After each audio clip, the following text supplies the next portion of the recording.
Last উইকেটে 39 রানের পার্টনারশিপের follow-on বাঁচালো ভারত। বুমরা এবং আকাশদীপের অসাধারণ ব্যাটিং নৈপুণ্যতার কারণে ফলোয়ান বাঁচালো ভারত।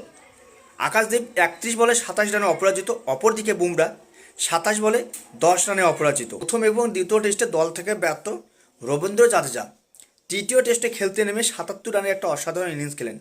যখন দল খাদের কিনারায়, ঠিক তখন রবীন্দ্র জাদেজা একটা অসাধারণ 77 রানের ইনিংস খেলেন এবং ওপেনিংয়ে নামা কে এল রাহুল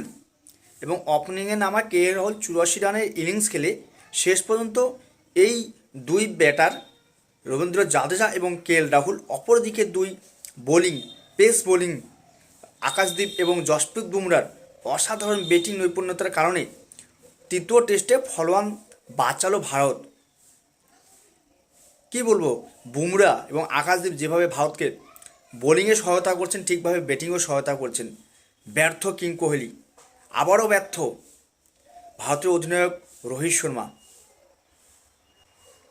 শুভমন গিল, যশস্বী জয়সওয়াল যখন তারা ব্যর্থ, ঠিক তখনই রবীন্দ্র জাদেজা, আকাশদীপ এবং বুমরার এই ব্যাটিং নৈপুণ্যতার কারণে শেষ পর্যন্ত ভারত ফলোয়ান থেকে রক্ষা পেল।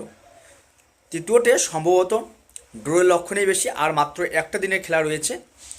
যদিও ভারতের সামনে এখনও বিশাল লক্ষ্যমাত্রার শেষ উইকেট, কিন্তু প্রথম টেস্ট ভারত যেমন জয়লাভ করে, দ্বিতীয় টেস্টে ভারত হারে এবং তৃতীয় টেস্ট ড্রোর সম্ভাবনা প্রবল। তো দেখা যাক আগামীকাল কী হচ্ছে তৃতীয় টেস্টে। ধন্যবাদ বন্ধুরা।